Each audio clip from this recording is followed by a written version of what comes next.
Mesdames et messieurs, bonsoir, bienvenue dans ce journal dont en voici le sommet. Les bruits seront désormais réglementés en République du Bénin. C'est l'une des décisions prises en Conseil des ministres de ce mercredi.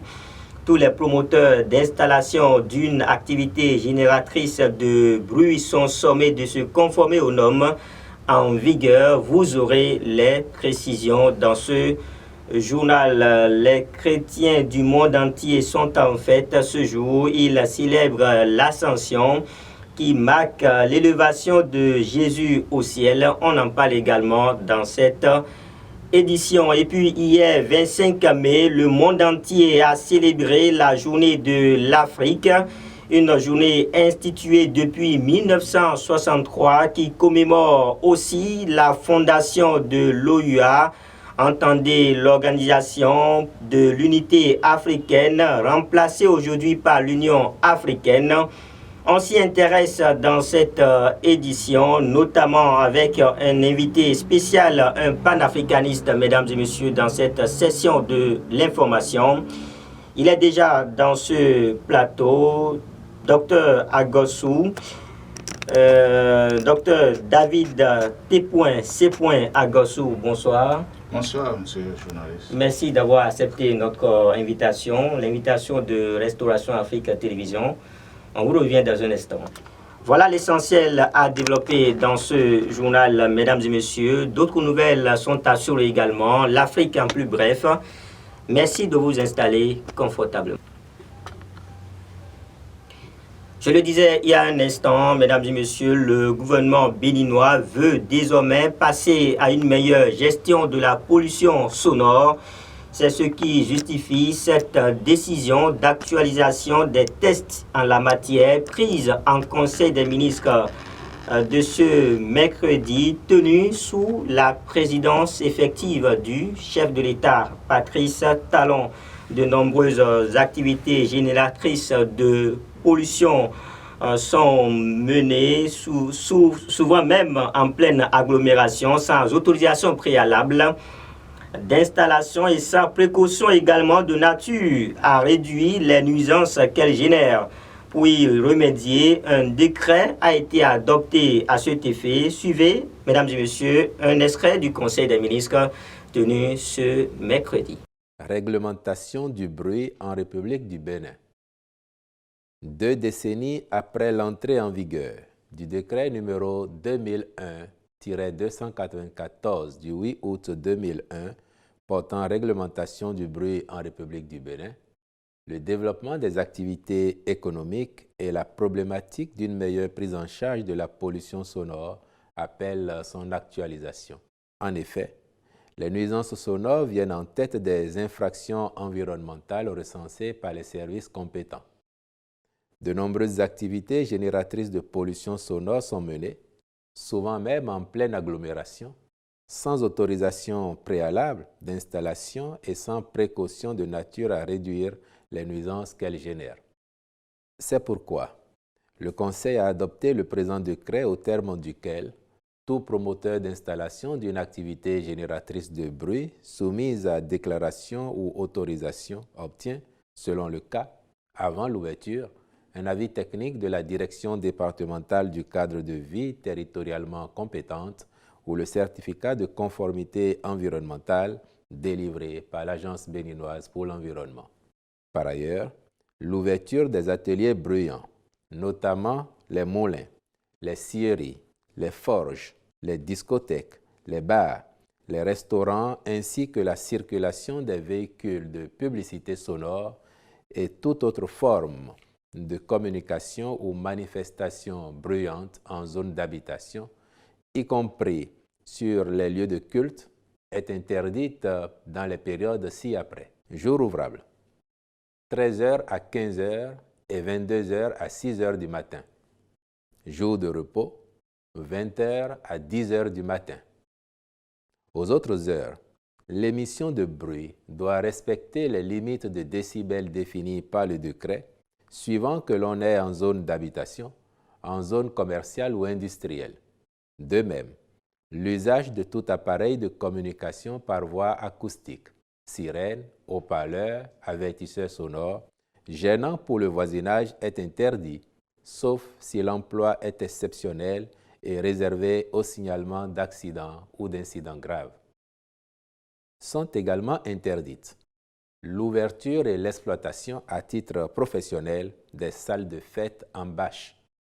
Enfin, il est prévu qu'une dérogation spéciale puisse être accordée par le maire pour l'usage des appareils sonores pour des manifestations exceptionnelles dans les lieux publics, mais pour laquelle l'intensité du bruit ne saurait excéder 80 décibels et la durée 48 heures. En bref, les chrétiens du monde entier sont en fête ce jeudi. Ils célèbrent l'ascension qui marque l'élévation de Jésus au ciel. À cette occasion, des messes sont célébrées dans les églises, notamment celle catholique, en l'honneur de l'ascension du corps du prophète Jésus au ciel. Les fidèles louent le Seigneur et lui retournent toute la gloire. Restauration Afrique Télévision souhaite bonne fête à tous les chrétiens du monde entier. Cette édition se poursuit, mesdames et messieurs. Vous n'êtes pas sans savoir que les prix des produits de première nécessité sont en hausse depuis quelque temps et suite aux multiples plaintes des populations. Le gouvernement a initié une tournée d'explications sur cette cherté sur toute l'étendue du territoire national.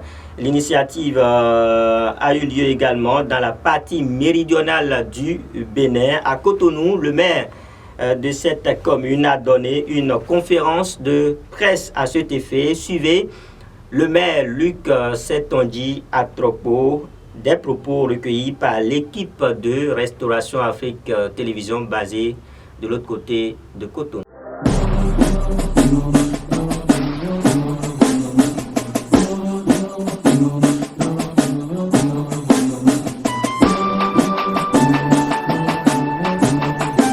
Du vendredi 13 au mercredi 18 mai 2022, une délégation gouvernementale a effectué une tournée de sensibilisation sur la cherté de la vie et les mesures d'atténuation prises par le gouvernement dans les arrondissements de Cotonou. C'est le lieu pour moi de remercier le chef de l'État, son Excellence le président Patrice Talon et tous les ministres pour cette belle et noble initiative. À la suite de cette campagne d'information et de sensibilisation des populations, la mairie a poursuivi la sensibilisation dans les quartiers de ville.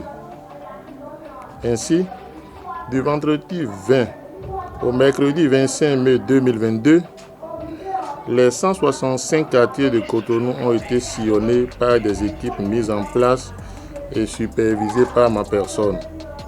Au total, 33 séances ont été animées à partir des regroupements de 2 à 6 quartiers sur la base de leur démographie, proximité et réalité socio-culturelle.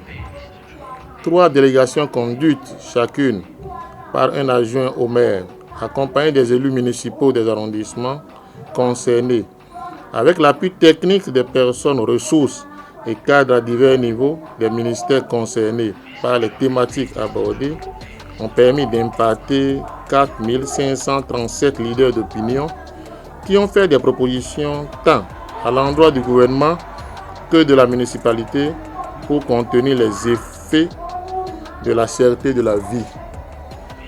C'est le lieu pour moi de remercier aussi les directeurs départementaux, le DG Douane, M. Dassi, tous ceux qui nous ont accompagnés pour la réussite de cette mission. 3 grandes étapes ont marqué le déroulement des séances. La sensibilisation sur les mesures prises par le gouvernement et les perspectives, l'enregistrement des réactions des populations sous forme de questions de compréhension, de doléances et de suggestions, et enfin des réponses aux diverses préoccupations. Je m'en voudrais de ne pas remercier ici toutes les personnes qui ont été impliquées dans cette mission.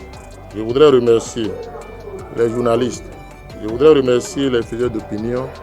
Je voudrais aussi remercier les web activistes. Je vous remercie. L'Association des hôteliers, cuisiniers et restaurateurs pâtissiers du Bénin, en abrégé AHCRPB,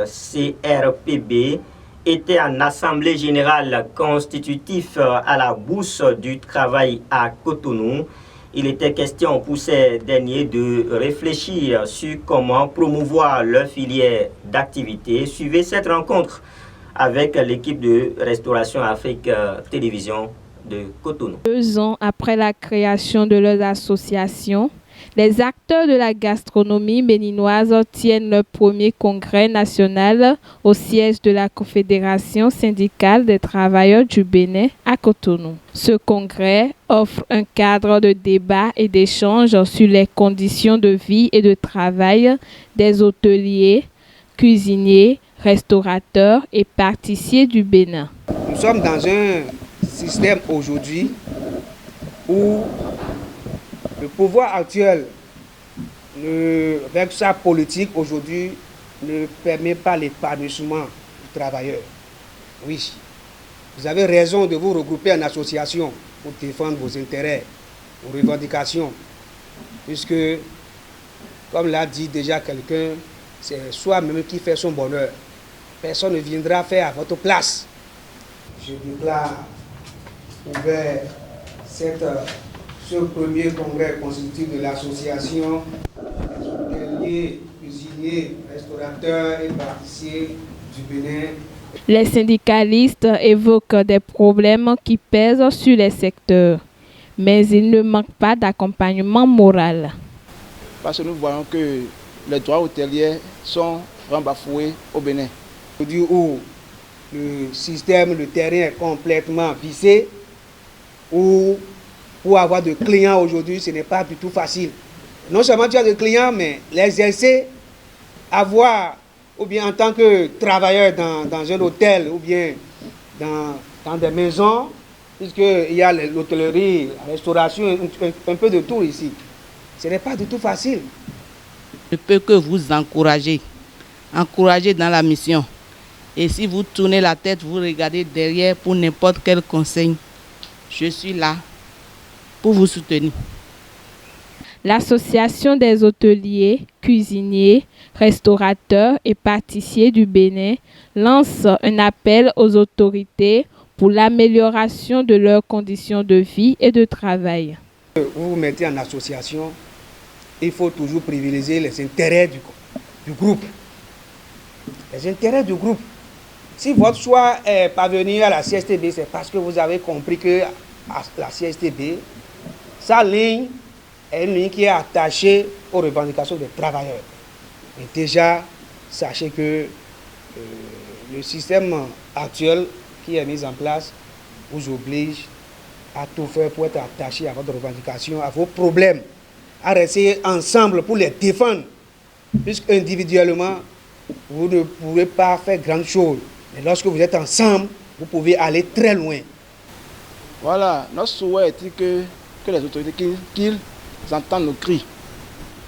Et qu'après ce congrès, qu'il y ait vraiment d'amélioration dans le domaine hôtelier. Que nos droits, les droits qui sont à nous, reviennent à nous. Et qu'on ne bafoue plus nos droits. On vous le disait dans nos précédentes éditions, l'église L'Ami de Parakou entendait mission internationale pour la restauration humaine et de l'évangélisation à un nouveau temple. Retour sur l'ambiance qui a prévalu lors de l'inauguration du dit temple. Du tout nouveau temple de l'AMI, la mission internationale pour la restauration humaine et de l'évangélisation ce samedi 21 mai 2022. Du rêve à la réalité, nul n'a voulu se faire compter l'événement. Responsable à divers niveaux, père fondateur, conseil des anciens de l'église d'Ami de Parakou et des fidèles venus des 4 coins du Bénin. En toute humilité, le pasteur de l'église l'Ami de Parakou, Amos Tankaya, fait dédicace de ce temple à Dieu. Nous étions ici l'année dernière, à la même époque, au moment où nous étions en train de célébrer les 20 ans de notre existence. nous avons entendu, et sur cet autel, Dieu nous dit que ce temple allait être inauguré à notre troisième année sabbatique, soit les 21 ans. Et c'est suite à cette voie que nous sommes levés pour que vous soyez là ce soir. Devant toute l'assemblée, c'est un temple entièrement consacré à Dieu, dont la première pose de pierre a eu lieu en septembre 2017, qui se révèle ainsi au monde avec des caractéristiques qui répondent aux normes de l'Église. Ce bâtiment long de 31 mètres sur 19 est composé de la grande salle qui servira ou qui sert déjà de lieu d'adoration, 2 salles de part et d'autre de l'autel, de dimension chacune de 3 mètres 5 sur 3 mètres 5, dont l'une abrite déjà la cabine technique et l'autre la sacristie. À l'arrière, une salle de 6 mètres sur 3 mètres 5 qui abrite présentement la classe des enfants mineurs de l'école de dimanche. Au niveau de cette salle, au niveau supérieur, nous avons dit de cette salle, se trouve le bureau du pasteur. Devant, pour ne pas dire derrière vous. Donc à l'entrée et en haut se trouve une salle polyvalente de 12 mètres sur 3 qui abrite pour le moment une autre classe de l'école de dimanche. Nous disons pour le moment parce que nous avons d'autres projets que nous allons vous énumérer d'ici peu. Enfin, 2 toilettes sont construites avec tous les équipements sous les escaliers menant vers le bureau du pasteur. Pendant alors plus de 5 années, les petits plats ont été mis dans les grands pour offrir à Dieu son temple, afin que toute la gloire lui soit rendue ici, en tout temps, par ses fils. Et dans cet effort de construction, tout le mérite est à mettre à l'actif du pasteur de l'Église, on dit haut et fort, le père fondateur de l'Église et le président du Conseil des Anciens.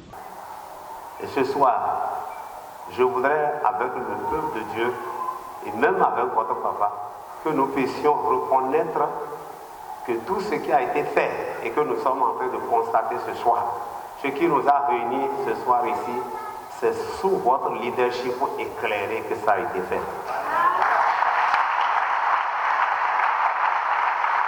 C'est des anciens. Une cérémonie d'inauguration riche en couleurs, avec des fidèles de l'Église plus que jamais engagés à donner leur vie à Jésus-Christ, une chorale en verve, plongée dans une inspiration profonde, enchaîne diverses chansons pour magnifier le Seigneur Jésus-Christ.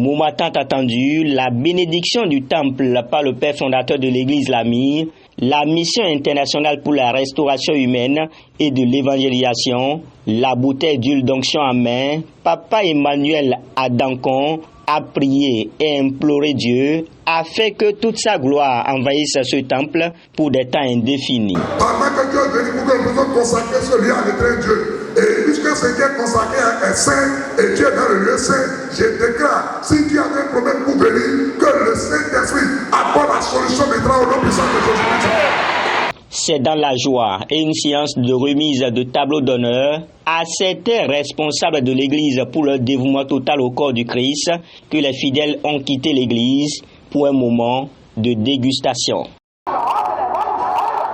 Mesdames et messieurs, on va passer maintenant à quelques nouvelles sur le continent africain. On prend la direction du Sénégal. Au Sénégal, c'est la colère après la mort de 11 bébés lors d'un incendie dans l'hôpital. Pour l'opposition et la société civile, cette tragédie remet en lumière les carences du système sanitaire du pays. Le président Macky Sall a fait part de sa consternation et a donc exprimé sa compassion envers le moment et les familles. Le drame s'est déroulé au sein de l'hôpital de Tivaouane, structure inaugurée récemment. D'après la presse locale, le député maire de la ville, Demba Diop, a déclaré à nos confrères de RFI, Radio France Internationale, que l'incendie a été causé par un court-circuit et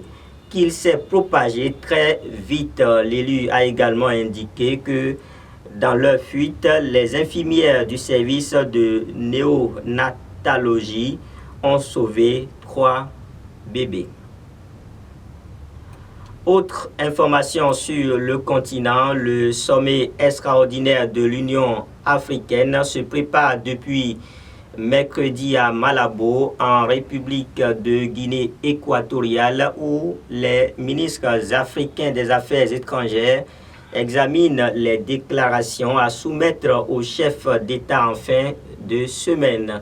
Cette réunion du Conseil exécutif de l'Union africaine s'ouvre notamment au moment où l'Afrique est marquée par de nombreuses crises, entre le retour des coups d'État, notamment en Afrique de l'Ouest, ou encore la montée des menaces djihadistes au Sahel et leur progression vers le golfe de Guinée. Les diplomates ont du pain sur la planche. Ce mercredi, c'est la question humanitaire qui était à l'ordre du jour.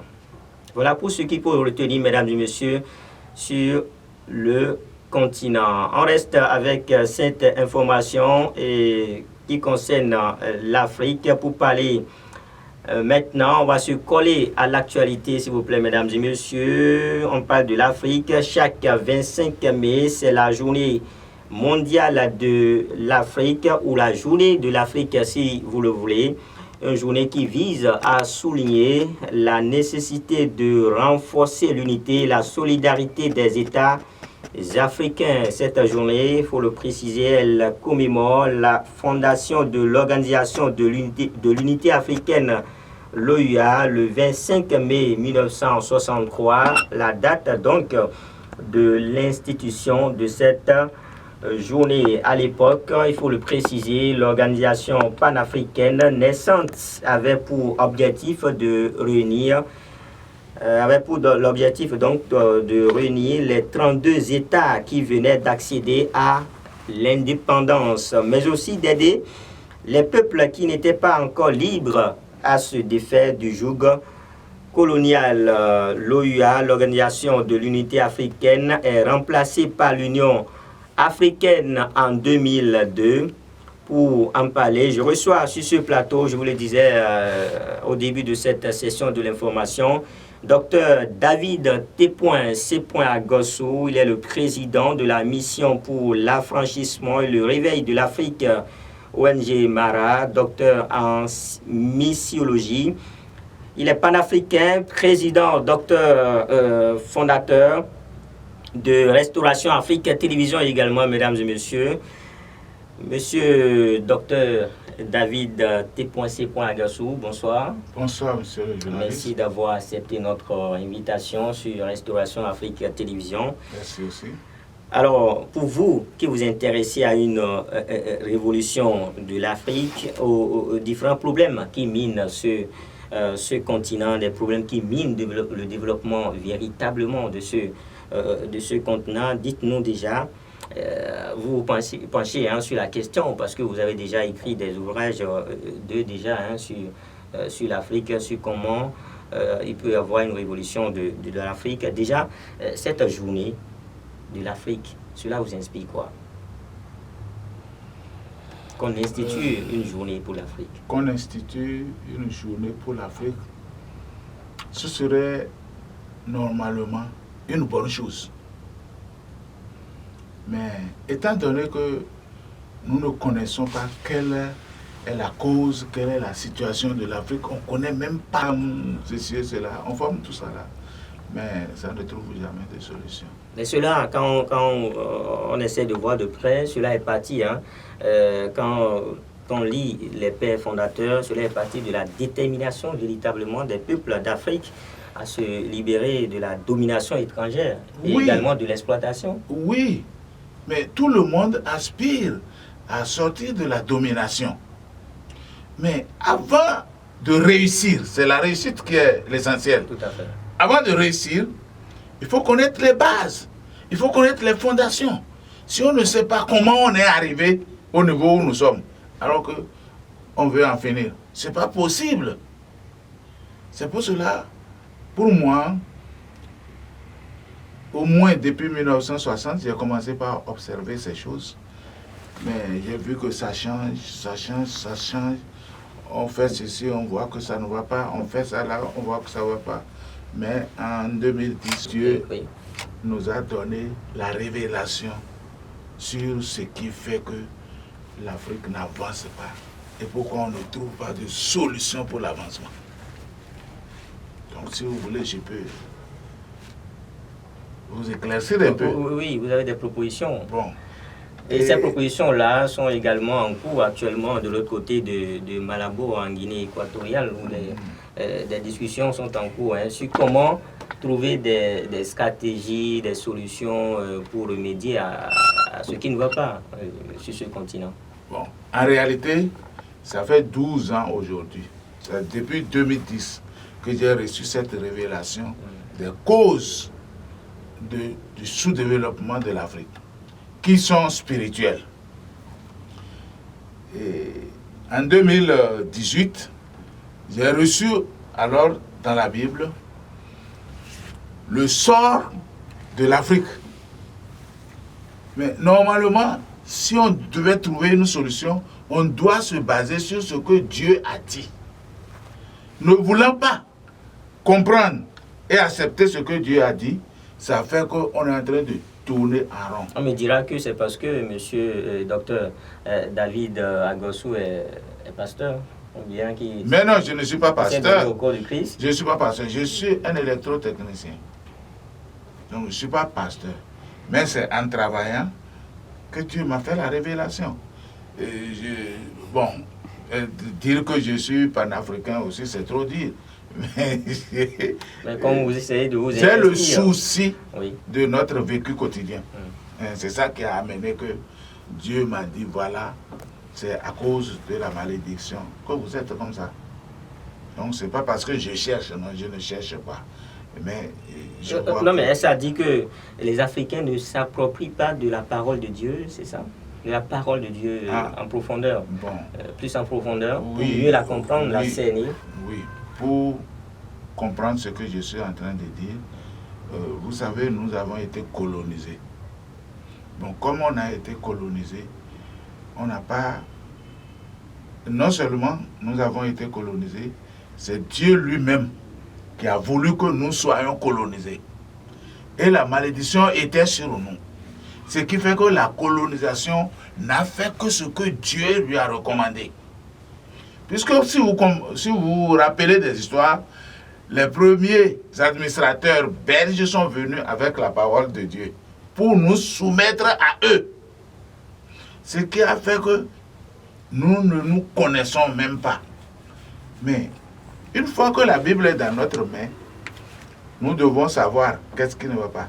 Mais étant donné que Dieu lui-même a déjà prévu que nous serons dans un esprit de vertige et que nous allons agir comme un ivrogne qui vomit et qu'on ne sera pas capable de faire quoi que ce soit. C'est vrai qu'on n'a pas été capable de lire la Bible. On accepte seulement ce qu'on nous a amené. Je donne un exemple quand je parle de ça là. Vous voyez, quand nous avons, dans cette aliénation, nous avons créé des tribunaux. Et pour la loi, on a amené des lois. Des blancs qui tuent les gens avec le fusil et les manchettes. Et on donne la preuve. Mais l'Africain tue avec la sorcellerie. Ce qui fait que jusqu'aujourd'hui, il n'y a pas eu de loi juridiquement prononcée pour condamner ou bien pour donner la preuve que quelqu'un a tué avec la sorcellerie. C'est parce que nous étions dans l'aliénation. Dieu a dit que l'esprit logique de l'Africain va disparaître de son milieu. Et même si on se réunit comme la réunion que vous êtes en train de parler maintenant, c'est comment Union africaine. De l'Union africaine. Comme on se réunit comme Union africaine, il a déjà anéanti notre conseil. Dieu a déjà anéanti notre conseil. Bon, pour les mordus... Il faut préciser que c'est une rencontre qui se tient pendant que, on l'a précisé dans l'information, où il y a le retour des coups d'État dans le continent. Dans plusieurs pays, dans certains pays quand même. Quand on parle de retour de coup d'État, vous savez, quand on est dépassé par certaines choses, on est obligé de se donner mort ou vivant. C'est ça qui amène le retour des coups d'État. Mais Dieu a déjà parlé de notre situation. Donc c'est nous-mêmes qui allons remuer la chose. Tout ce que nous voulons faire, toutes les solutions que nous sommes en train de trouver, si on ne retourne pas dans la Bible pour voir quelle est la prophétie que Dieu avait faite, parce que nous disons, tout le monde, moi je pense, tout le monde est d'accord qu'il y a un Dieu qui est créateur du ciel et de la terre, de tout ce qui s'y trouve. Je crois que tout le monde, même les scientifiques, sont d'accord avec ça. Mais à partir de ce moment, qu'on regarde, qu'est-ce que Dieu a dit sur l'Afrique? Il faut que ceux qui m'écoutent aillent regarder Ésaïe 19 et ils comprendront ce que Dieu a dit sur l'Afrique. Là, c'est intitulé Égypte. Mais ce qui fait que les gens ne comprennent pas tout de suite. Oui, docteur David Agossou, comment faire alors pour amener ces Africains à s'approprier la parole de Dieu? Comment il faut y arriver? Qu'est-ce qu'il faut faire véritablement? Vous avez déjà fait un pas à travers donc la création de cette télévision, Restauration Afrique Télévision, qui parle de la parole de Dieu, et c'est à l'international. Qu'est-ce qu'il faut faire autre chose pour amener ces Africains, nous Africains, à connaître le contenu de la parole de Dieu et à mieux la maîtriser? Quand vous regardez sur la terre africaine, il y a beaucoup d'églises. Donc ça veut dire que ils sont en train de chercher la parole de Dieu. Mais il doit commencer par les fondements. Vous voyez, Jésus-Christ nous a dit qu'il y a 4 sortes de terrains sur lesquels on peut semer. C'est Jésus, notre Seigneur, qui nous a enseigné cela. Mais si on met cette histoire de côté, on ne peut pas réussir. Parce qu'il a dit qu'il y a le long de la route. Si vous semez sur la route, les gens vont piétiner ce que vous avez semé et ça ne produira pas. Si vous semez dans les collines, il n'aura pas de terre pour germer. Si vous semez dans les épines, ça va bien pousser, mais les épines ne vont pas le laisser agrandir. Et il faut semer sur la bonne terre pour que ça produise comme vous voulez. Mais en amenant l'évangile en Afrique, parce que nos aïeux étaient des féticheurs, que Dieu a anéanti les fétiches, il a anéanti les fétiches, il les a armés de sorcellerie pour que nous nous tuions avec. Mais en amenant l'évangile pour nous sauver maintenant, il faut qu'on analyse sur quelle terre on veut aller semer l'évangile. Mais moi je vois que la terre africaine est épineuse. Nous avons accepté. En Afrique, il y a plus d'églises que partout dans le monde. Mais quelle église, ça ne produit pas. Parce que à cause de nos souffrances, nous acceptons l'église. Mais les épines ne nous permettent pas. Si je dis épines, peut-être les gens ne vont pas comprendre. Mais la pauvreté, le manque par-ci, par-là, là. Et si tu regardes un Africain aujourd'hui, c'est ce que j'appelle épines. C'est en parabole que Jésus a parlé, en disant que épines. Donc, aujourd'hui, vous allez voir la pauvreté, le manque, tout ça là. Il y a toujours une raison. Tout le monde, d'ailleurs, la méchanceté, tout le monde, quand vous regardez là, tout le monde est tourné vers l'argent. Et on en manque toujours malgré notre volonté. On prend même les hommes pour fabriquer l'argent. Mais ça ne nous suffit jamais. À cause des fondements. Donc, s'il y a des gens qui cherchent, nous on est en train de dire, Dieu nous a dit la vérité maintenant, on connaît les fondements. Malheureusement que nous n'avons pas les moyens financiers aussi pour pouvoir faire comprendre à tout le monde. Ça reste figé. Même avec la télévision, vous allez voir, quand vous rentrez dans la ville, beaucoup n'ont pas de télévision, beaucoup n'ont pas de courant, beaucoup n'ont pas ceci, n'ont pas cela. Donc il y a toutes ces raisons. Mais je rappelle à tous ceux qui ont lu un peu la Bible, de savoir qu'il a écrit dans la Bible que ce qui était arrêté au temps de Noé arrivera de même au retour de Christ. Je crois qu'on s'en va vers là. Docteur David Gossou à Gossou, est-ce qu'on ne peut pas quand même garder espoir du développement de l'Afrique? Les choses quand même ont évolué de 1960 à aujourd'hui. Est-ce que nous sommes toujours dans le statu quo ou bien les choses ont évolué? Avant, il y avait des thèmes qu'on utilisait. On disait pays pauvres. Maintenant, on parle de pays en voie de développement. Est-ce que nous ne sommes pas quand même en train de vouloir changer quelque chose? Si vous voulez la vérité, oui. C'est les mots qui changent. Mais la situation se dégrade. Parce qu'au moins, vous devez, si vous êtes âgé, vous allez comprendre que les gens respectaient les gens plus que ça là, avant. Mais aujourd'hui, il y a la démocratie qui a amené, personne ne respecte plus personne. Alors, si vous ne vous entendez pas, pourquoi l'Africain est comme ça? C'est parce que Dieu a dit, j'armerai l'Égyptien contre l'Égyptien et l'on se battra frère contre frère, ami contre ami, ville contre ville. Mais si vous vous battez, qu'est-ce que vous pouvez organiser? Qu'est-ce que vous pouvez faire? Chacun va pour ses intérêts. Donc on ne peut rien faire en Afrique. Il faut qu'on retourne à la base. L'espoir, tout comme vous le dites là, oui. Dieu a donné l'espoir. Mais tout le monde va accepter Dieu. Tout le monde cherchera Dieu. Et quand on va chercher Dieu, on verra que ce n'est pas à Jésus-Christ qu'on peut être sauvé.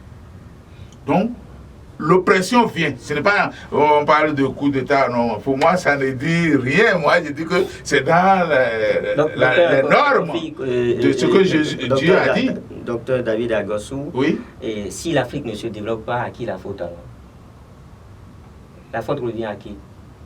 Bon, c'est aux Africains qui avaient péché contre Dieu. Il y a deux choses. D'abord, au début, Cam, que nous appelons Cham, et qui est notre aïeux, oui. A vu la nudité de son père et l'a rapporté au dehors. Ce qui ne se fait pas. Deux, quand Dieu est venu visiter, vous savez, quand vous regardez dans la Bible, vous allez voir que tout le monde était féticheur. Et entre-temps, Dieu est parti, il a visité Abraham. Et Abraham s'est soumis, et Dieu l'a béni, pour dire que toute la terre sera bénie en son nom. Vous voyez, non?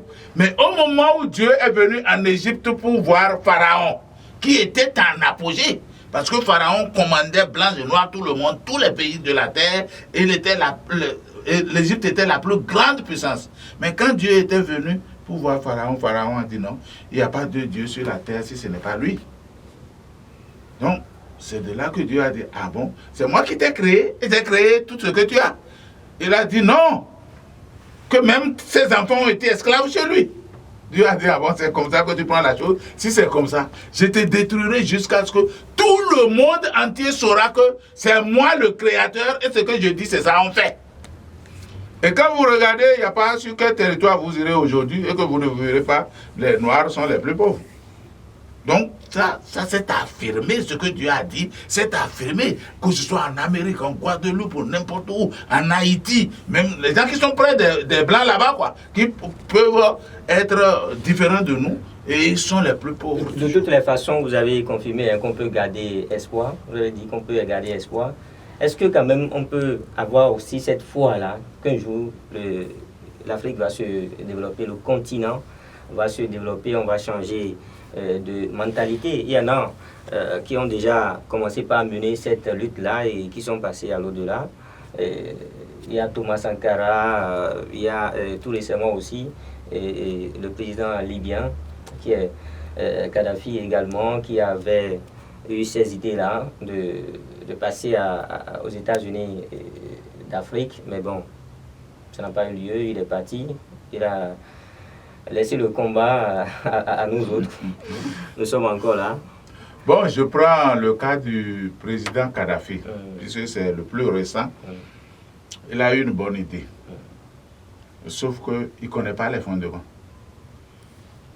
Si ces idées étaient passées par les idées de Dieu, la repentance, c'est-à-dire on connaît pourquoi on est comme ça. Si tu ne connais pas pourquoi tu es comme ça, là, ça ne peut pas aller. C'est ce que il faut qu'il fasse l'unanimité, il faut qu'il soit soutenu par ses frères africains. Justement, quand on parle de bénédiction, ce n'est pas tout le monde. Il faut en parler. Et ceux qui sont prêts pour la bénédiction viendront. Tout comme nous sommes en train de parler maintenant. Depuis 12 ans, moi, je suis en train de parler. Je ne trouve personne. Personne ne regarde là. Mais si c'était de l'argent que j'avais en main, que je distribue, je crois que les gens vont s'en trouver. Nous espérons que ça va venir. Ah, mais on ne veut rien faire pour avoir l'argent. Si c'est pour travailler, avoir l'argent, c'est là où c'est difficile. C'est pourquoi, même quand Jésus est venu... On vous dira qu'il faut avoir l'argent pour vivre. C'est ce qu'on vous dira. Il faut avoir l'argent pour vivre. En priorité, c'est la mentalité de certaines personnes. Il faut travailler pour vivre. Voilà. Parce que Dieu nous a créés pour le travail. C'est en travaillant qu'on trouve l'argent. C'est en travaillant qu'on trouve l'argent. C'est pourquoi Dieu nous a dit, cherchez premièrement le royaume des cieux. Si vous cherchez l'argent là, ça vient après le royaume. Mais si vous cherchez l'argent premièrement, vous n'aurez jamais le royaume. Mais maintenant, les choses sont faites pour que l'Africain cherche l'argent premièrement. Ce qui fait que ce sont des épines à la fois. Docteur David Kossoa, David Agossou, est-ce qu'il faut dire alors que à ceux qui, à chaque fois, condamnent les Blancs, la peau blanche, de ne pas le faire? Parce qu'on a, tendance à condamner. On a tendance à condamner. C'est les Blancs qui nous retardent. Ce sont eux qui font que l'Afrique ne se développe pas. Ce sont eux qui ont pillé nos ressources. Ce sont eux qui retardent le développement de l'Afrique. Ça là m'amène à obligatoirement lire un verset de la Bible pour que les gens comprennent bien ce qui se passe. Bon, un seulement, parce qu'on se dit il y a plusieurs. Que c'est les Blancs qui sont à la base de notre sous-développement, ce sont eux qui nous ont pillé nos ressources. Et bon. Nous disons ça souvent. Oui, on va laisser verser pour. On va laisser verser pour lucider. Pour éclairer quand même la lanterne de nos téléspectateurs. De nos téléspectateurs. Oui. C'est Ésaïe 45. Oui. Si quelqu'un a sa Bible proche là, oui. Il n'a qu'à lire à partir de verset 1. Nous allons lire verset 1 jusqu'à normalement 14 mai. Ce serait trop long, je ne sais pas. Et Dieu parle à Cyrus ici, disons, à ses fils israéliens. Il parle à Cyrus, qu'il tient par la main. Ainsi parle l'Éternel à son oint, à Cyrus, qu'il tient par la main, pour terrasser les nations devant lui. En ce moment-là, l'Égypte était la plus grande puissance. Vous voyez, non? Et on avait plus de richesses que tous les autres pays. L'Afrique avait plus de richesses que tous les autres pays. Et voilà ce que Dieu dit ici. Qu'il tient par la main pour terrasser les nations devant lui. Et pour relâcher la ceinture des rois. Pour lui ouvrir les portes afin qu'elles ne soient plus fermées. C'est pourquoi nous qualifions Dieu. Quand il ouvre une porte, personne n'arrive à le fermer. Oui. Donc je marcherai devant toi. J'aplanirai les chemins montueux.